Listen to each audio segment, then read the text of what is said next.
Political leaders across the divide must exercise restraint in both word and deed.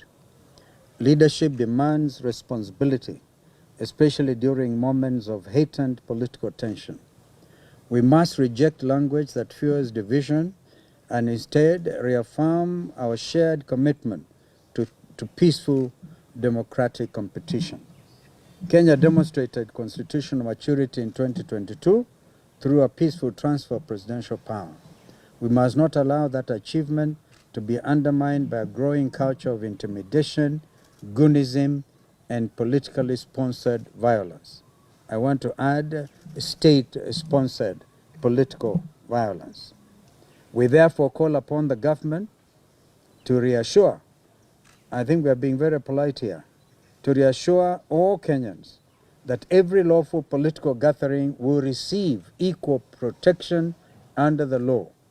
Public confidence in the impartiality of state institutions is indispensable to democratic stability. Finally, we appeal directly to our fellow citizens, wazalendo wenzetu. Do not allow yourselves to become instruments of violence on behalf of any political interest. Refuse to be recruited into gangs. Refuse to retaliate against fellow citizens. These are your brothers and sisters. Protect one another. Uphold the Constitution and insist that political differences be resolved through lawful institutions, not through the streets. To the IBC, as you preside over Kalou by-election, do so under the law and perform your duties with utmost professionalism and impartiality. We have seen the statement by Mr. Efcon. The only thing I remember is saying, don't take photos, whatever. Don't use your phones and what have you. This for Mr. Efcon. We're telling it to you directly and your team. If you bungle Kalou, Kenyans have absolutely no reason to hold you in high esteem. You have powers to sanction anyone, including bigwigs in government, who violate electoral laws as well as those who orchestrate violence. Do not stand idle while the integrity of elections and your very own office is eroded. What happens on Thursday will demonstrate whether or not you are an impartial arbiter. As I've actually repeatedly said, you have the opportunity to prove you are not a William Ruto commission, that you are Kenyan Independent Electoral and Boundaries Commission. And secondly, your capacity to hold a free and fair and credible general election will actually be put to test on Thursday. Kenya belongs equally to those who govern today and to those who aspire to govern tomorrow. We reiterate, the alternative united government. Let us therefore choose peace over provocation, law over lawlessness, and national unity over political division. Let all state agencies, including the police and IBC, serve all equally without fear or favor. We have seen, Mr. Kanja, you're deployed of 1,000. I think it's on everybody's telephone. 1,000 police have been deployed to Kalou. We pray to God that this is not another kind of election as happened in Bere North. And the country noted, UDA lost Bere election. UDA lost in Malaba. And we all know that. Why don't you just accept defeat? We know that a minister, a cabinet minister, took over a polling station. And Kenyan has to scamper for peace, run for their dear lives from a minister.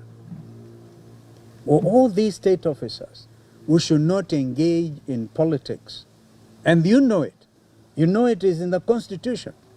And you are out there. You are distributing relief food, you are giving mattresses. Blatant abuse of office and the electoral code of conduct. We are watching The country is watching. In fact, I want to add, the international community is actually watching Kalou. All of us are watching. Election comes and goes, but Kenya must remain. Kenya is bigger than any one individual, let alone those who choose to be used to destroy our beloved nation. I want to add, Mr. Ruto, accept defeat. It is decent to do so. My sister, mother, and our late brother, who has gone to rest, accepted the verdict of the Supreme Court of Kenya. Even when we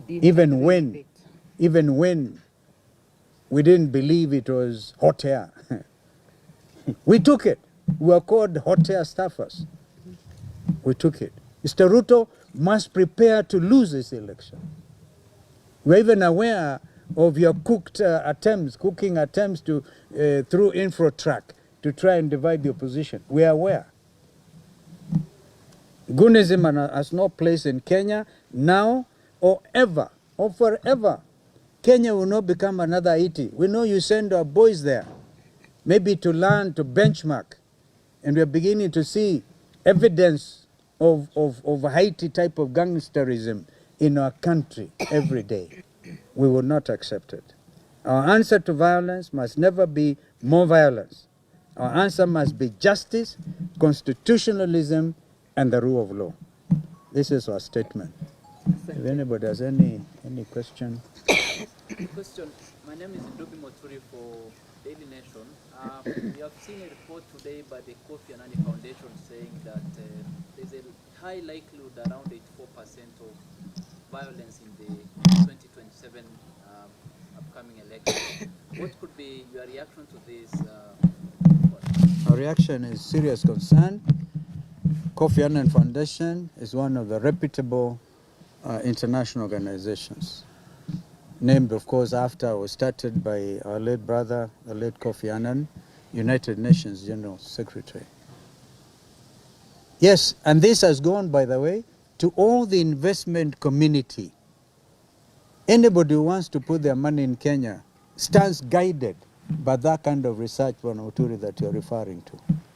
84% of likelihood of violence next year is terrible news for this country's economy. And leave alone the economy, Kenyan livelihoods. So we must all act together.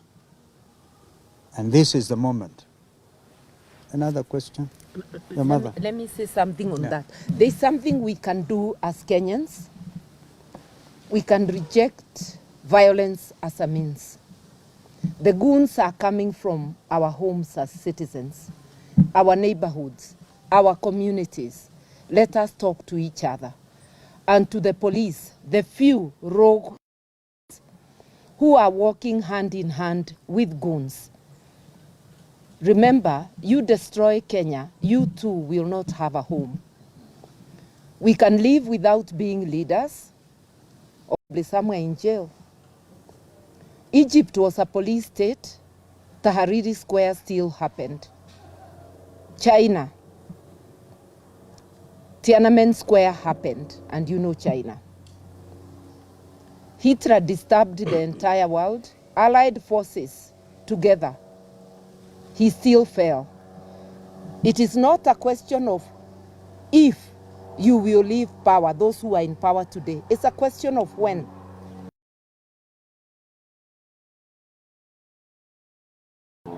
And we preserve our homeland so that in or out of power, you have a place. This is my call to William Ruto and his KK regime and to fellow Kenyans.